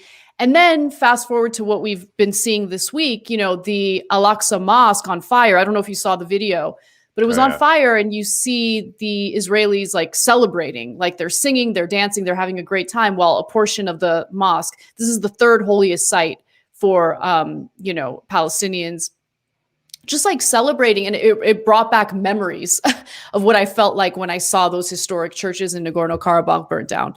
It's just vicious, incredibly vicious. Yeah. And the worst part is the hopelessness, and for someone who's in the United States watching all of this injustice go down, the helplessness, you want to do something, but feel when she was talking about the settler colonial project, I was reminded of, I couldn't something that the United States is obviously a settler colonial project that, and the framing of the Native Americans throughout America's expansion to the West and was of these violent people who were doing violence on us, right? When it was obviously the white settlers who were kind of encroaching upon them, harassing them, taking over their land. And whenever the Native Americans fought back, it was seen as evidence that they were, vile, evil people that needed to be eliminated. Obviously, that happened in a time where that kind of thing was accepted and it was okay. No one felt really that bad about it. Now in the 20th century, where Israel has been sort of on doing its settler colonial project, they can't just do that. They can't just do what we did to the Native Americans. So that we find ourselves in this kind of situation where there's this kind of ongoing thing that doesn't, it inches away very, very slowly, but the project is the same. They just have to use different means. So yeah. So Kale, I don't know if you're feeling okay or if you can, oh wait, let me check this. Oh, there you are. Kale got his second dose of the vaccine. So, working well right now. Okay, good. I'm feeling it. Or not good. Yeah, we're here. This is the part of the show where we take some questions live. If you submit a question via super chat, a couple of super chats already came in. This one's not a question, but just kind of echoing what Nando was just saying, that colonization is a crucial point. Israel is dominating Palestine forcefully, violently, replacing a people and culture for another. It's ironic the U.S., a settler colonial state, would sanction the violence. Thank you for your super chat. There's another one from Rylan. No question, but yeah, it's. Have either of you been to that part of the world, to Israel, Palestine? No. I went to Israel in 2011, and I went to the border, to the border of Gaza, and I'll never forget the feeling that I had standing there, just looking at the Gaza Strip. It is so small. Like you could see the whole thing from, it's like on there's a bluff on the Israel side. It's like a little bluff. And then, Gaza's just down there. And almost 2 million people live there. The third most densely populated area of the world. And just the thought that that little tiny strip of land, which houses all these people, is just being bombed by one of a modern military, like a modern military machine, is just, it's to think that this is like anything other than just a horrific act of aggressive violence is, you have to lie to yourself on a level that I can't put myself in the brain of. I can't imagine that. I mean, I've seen it. I've been there. To think that there's like some level of proportionality in any way is absolutely crazy. Right. I mean, it's an open air prison where half the inmates are children, and like 95% of the drinking water is contaminated. Yeah, it's just they have like 2 hours of electricity a day. Exactly. It's like just the knots you have to tie yourself in to just like disregard the humanity of these people, and then what this situation does to people, where anytime that Palestinians fight back or lash out, it's we have to stop this threat, and it's these people are dying. These people are in one of the most horrific situations in human history. Yeah, it's just they're taking out full families, like entire families. Like imagine being a parent who just found out that literally like every single one of your children and your wife was just killed. Yeah. Like just let that sink in. That's what's happening right now. I'm not making it up. Associated Press, Mohammed Hadidi told reporters his wife and 5 children had gone to celebrate the Eid holiday with relatives. She and 3 of the children ages 6 to 14 were killed, while an 11-year-old is missing. Only his 5-month-old son, Omar, is known to have survived. I saw the video of him finding out about that. And it's just, how does anyone stand by that? How does anyone just regurgitate the same talking point about, no, but they had to bomb that building because Hamas was hiding out in that building? Like it's every building, apparently, every single building, every single bombing, every single attack. It's the same talking point regurgitated back to the people who find this behavior unconscionable, disgusting, violent, criminal. Let's call it what it is. Call it what it is. If this were happening in any other country, under any other conflict, people would have no problem calling it what it is. Mm-hmm. But there's just like a viciousness toward anyone who, and a very clear effort to smear anyone who dare report the facts on the ground, share accurate commentary based on facts on what's happening on the ground. Like it's just, but the one thing that gives me a little bit of hope, very little, is that, the rhetoric has changed a little bit in the United States. And it's because you have some progressive lawmakers who are willing to call it what it is on the House floor. But other than that, I mean, what we've seen from the State Department is just disgusting. Right. Anthony Blinken, who founded a think tank that, did the propaganda of the Israeli government. Yeah, he's the Secretary of State. Yeah. Come on. Well, actually, so on this point, there's a super chat that we can directly tie into this, where the questioner asks, or they say first that it's important and surprising that the Squad, Bernie, and a few others gave speeches to support the Palestinians. Should they try to get Pelosi and Biden to condemn the war and end funding to Israel by threatening to withhold key votes? I mean, I'll let you guys take that, I guess, first. Sure. Yeah. I mean, I guess. Yeah. I mean, I don't know. I mean, it's Rashida Tlaib, who is Palestinian herself. Her speech on the congressional floor, Congress floor, was very moving. But I don't know that the squad has enough power to actually force any sort of change from the Biden administration. I mean, the sort of counterbalance, the countervailing power on the other side is so much more overwhelming. Because this isn't a Democrat versus Republican thing. Like this is something that fully bipartisan Democrat. Exactly. So it makes sense to withhold votes as a bloc if that bloc really ends up determining whether or not the military funding gets to Israel. But I don't think that they have that power specifically in this context. Like what? Maybe they can withhold their votes to confirm Rahm Emanuel as ambassador to Japan or whatever they're throwing him up for. But like, I don't think Biden's gonna change. They're not gonna change their tune significantly on this. I mean, that's been the story of the Biden administration has been kind of surprising social spending at home, but like unbelievable hawkishness abroad.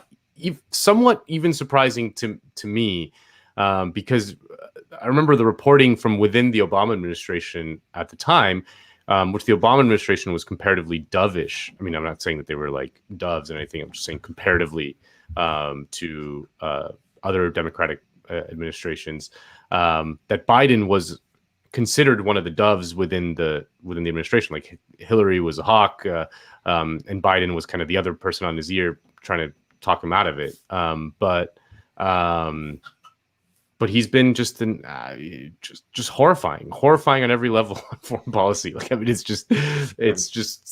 no different from the Trump foreign policy. Like cosmetic differences at best.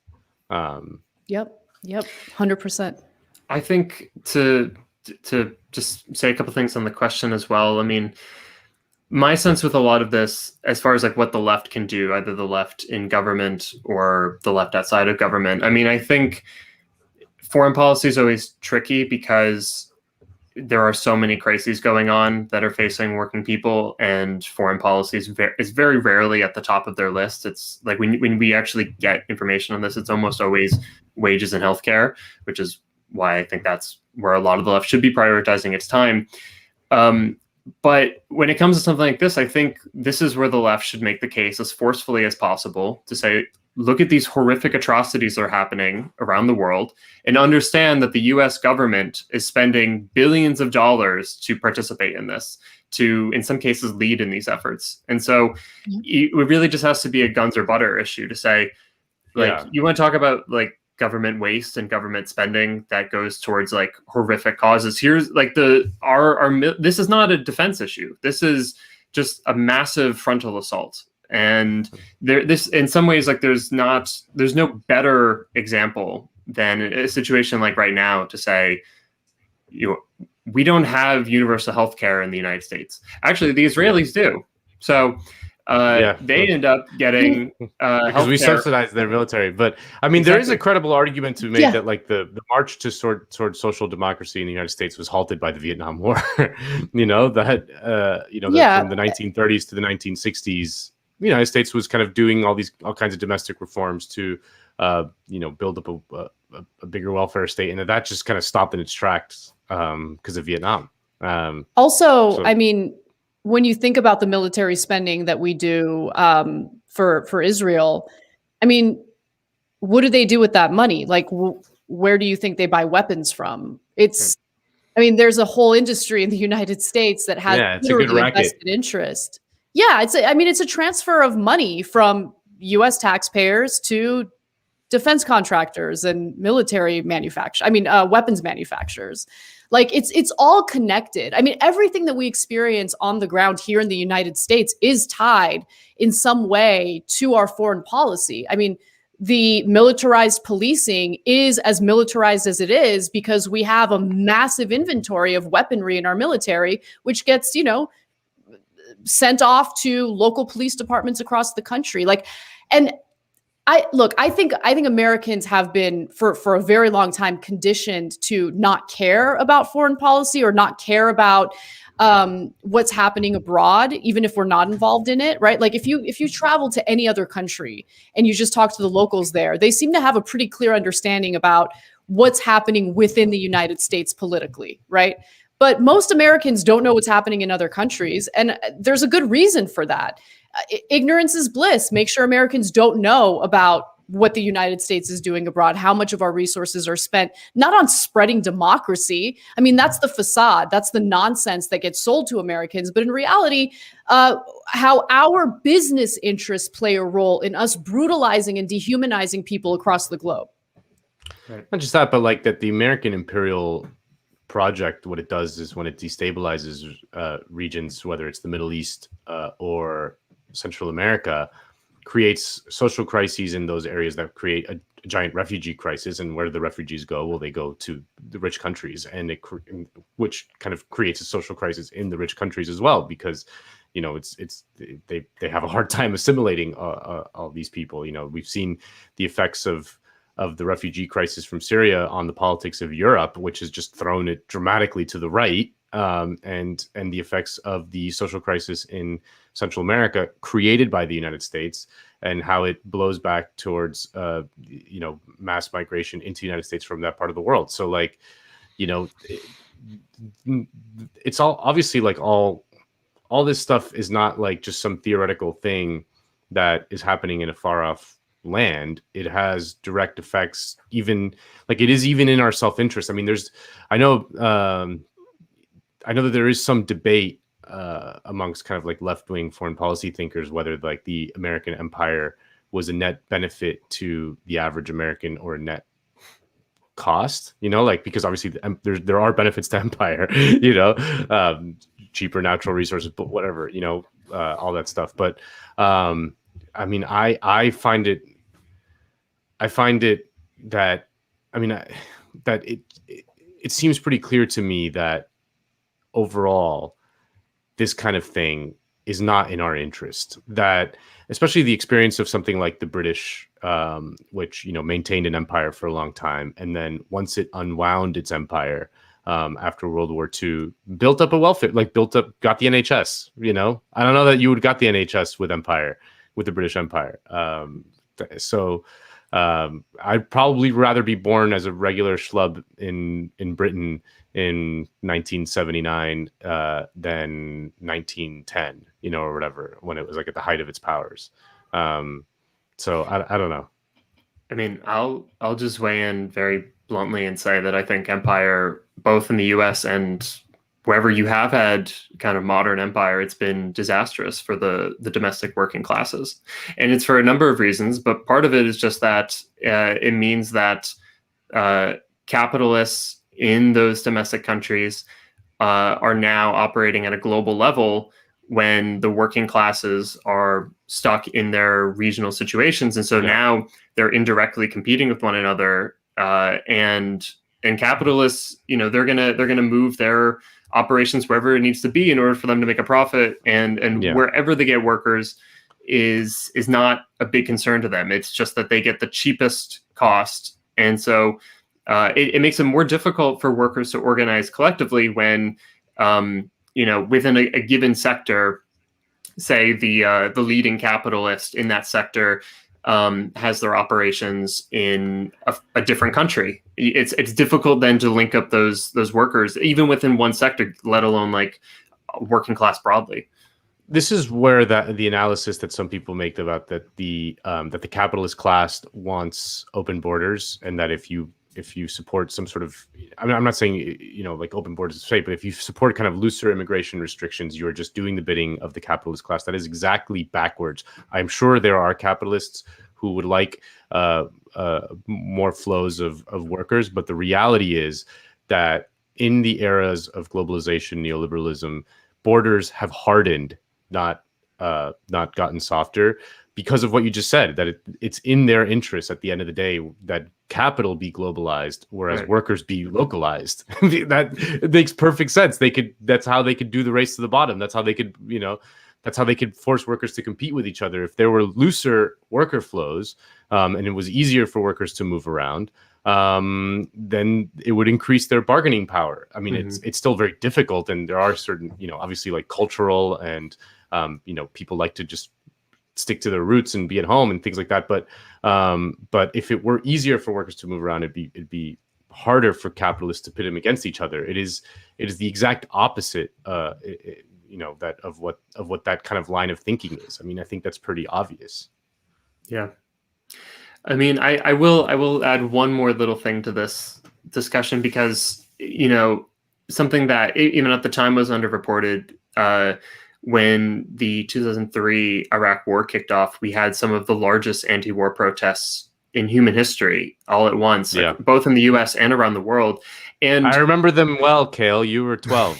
You were like 8. Whatever you want.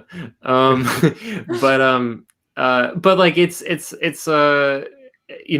in some ways it's a massive human achievement, because these were people protesting something that wasn't directly affecting them. They didn't necessarily have like an immediate stake in these. Entire media was in favor of. Like, I'm not like, this is like, yeah, definitely. People don't remember this shit, but like the entire media, any dissenting voice was silenced. I mean, Slate just did a piece that I read, and because it was like, I mean, I remember it. I remember that time very well. But Slate just did a piece about the liberals who supported the Iraq War, and man, it is great to just go through like a who's who.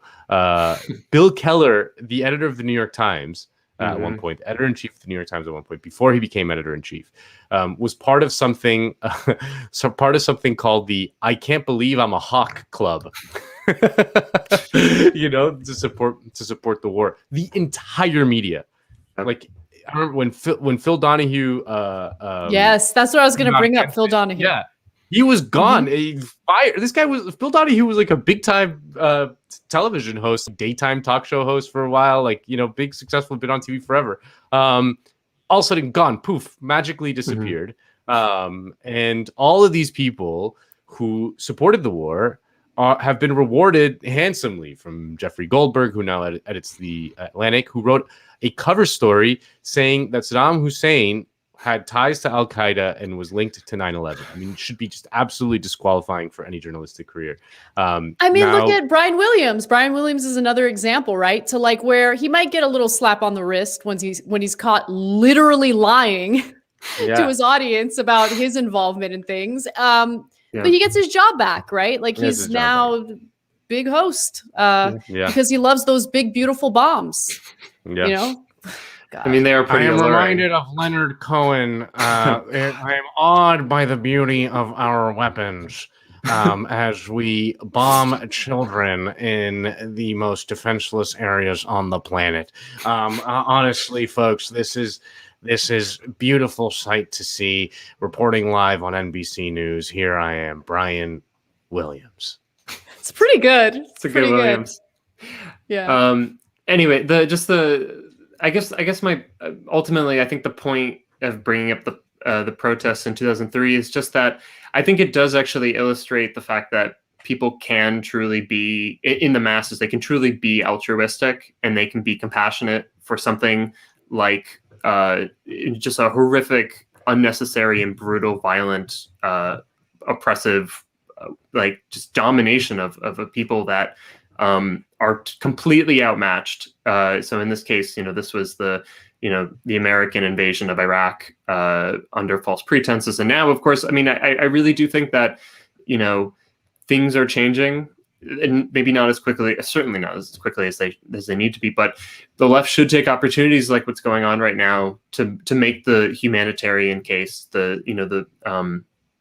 just the case that these are human beings who are being decimated and deserve rights and freedoms like anyone else, genuine rights and freedoms. Because obviously I know that part of the whole bullshit logic of going into Iraq was like, we're going to give them freedom, but like truly create a world where people are, they control their own destinies. They have enough resources to live good lives. And so I think this is a moment where, the left can take this opportunity to make that case right now. And again, put it in terms of, this is at your expense. Like these horrific images we're seeing on the news right now. This is directly at your expense because this is what our budget goes to, and not healthcare, and not, housing, not education, not childcare, not college. So this is, yeah, I mean, I guess we'll see what happens, but I don't know. This whole week has been just so horrific. Weak. So awful. Horrible. Absolutely awful. Here's another. This is a nice super chat from Patrick, who says we're doing a good job and thinks that Anna will be a wonderful mother if she chooses to be. Thank you. I agree. Thank you, Patrick. Anna would be an incredible mother. Any baby would be blessed to have you. Thank you. I would definitely be a tiger mom, but not like on my own children. Just like in terms of, that's one of the other things about my decisions so far. Like I'm terrified. Like I don't know how parents stay calm when their kids are like, there were some anti-maskers who were like harassing children who were wearing masks as they were walking into like school. A black guy, and it's like Johnny. No, You just murder his parents. Like my mom's from the old school, and luckily back in the day, things weren't as well. You couldn't capture things on a phone, for instance, on video. So I remember my mom, when I was in 3rd grade, caught one of the male students in my class slap my ass as I was waiting for her to pick me up. She got out of the car. She stopped the car in the middle of the street, got out of the car with a rolling pin, and started chasing after the boy. Luckily didn't get him, but like that's the kind of mom I would be probably. Right, you know? Totally. Like, it's in my genes. What can I say? I love that, Armenian moms, they just be carrying rolling pins in the car just in case. Like, you're going to have one too. Just in the glove compartment. Yeah. It's in my it's genes. like instead of a gun, it's a rolling pin. or just pulling it out from her ankle. Yeah. It just has it like in her pants. Yeah. There was a couple other super chats. I missed one from JL that said, "Thank you, great work, another fantastic episode." And Patrick says, "Great show," and recommends people check out Gaza Fights for Freedom. Thank you for all the super chats. We really appreciate them.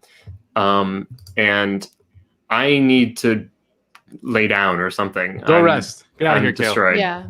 So please hit like, please hit subscribe. Go watch 2001: A Space Odyssey. No, don't watch it. Don't do it. No, it's good. God damn it, Nando. We'll talk about it in a later show. Now you have to watch it. It was one of the worst movies, if not the worst movie I've ever seen. I'm just going to say it was the worst. And like Nando, by the way, Nando is like such a nice guy, because I remember when we were talking about like which Stanley Kubrick movie should I watch next, that title kept coming up, and Nando, like I could just tell like you weren't as enthusiastic about it compared to like, I don't know, the other movies we were talking about. It's just not as accessible. It's like I know that like you have to be like in the right headspace to enjoy it on some level. That it's work. It's not like fun in a way. It's it was not fun. No. You're kicking me when I'm sick right now. This is I know. That's my favorite we thing should to do. talk I like about to it bully though. Kale. Yeah. We should talk about it in a future show, because I am curious, like what your takeaway was. My takeaway was I should throw my remote across the room during the final scene. Like that's what my takeaway was. But anyway, for the record, my mom in the chat says that she agrees with you. So thank you. Your mom gets it. She gets it. Yeah. Anyway, this is a very divisive issue. Yeah. All right. Well, we got to go. Kale, thank you. You're a rock star. I know you're not feeling well, and you still managed to produce this incredible show. So get some rest. Because of you guys. And thank you. Thank you. And everyone else, have a great weekend. Again, solidarity for all the people who are fighting for all the right reasons. And, just make sure that you reject the mainstream media narrative on these types of conflicts, because you're not going to get the full picture of what's going on. Nando, any final words before we go? No, just, yeah. I mean, don't listen to what they tell you about it. They're lying to you. Trust your eyes. They're not lying to you. When you see those images, trust your eyes. That they're trying to do is get you to stop thinking, to stop using your own brain. But you can see what's going on. Just if you see the images, trust your eyes. All right, we'll leave it there. Thank you, everyone. Have a great weekend, and we'll see you next week. Bye-bye.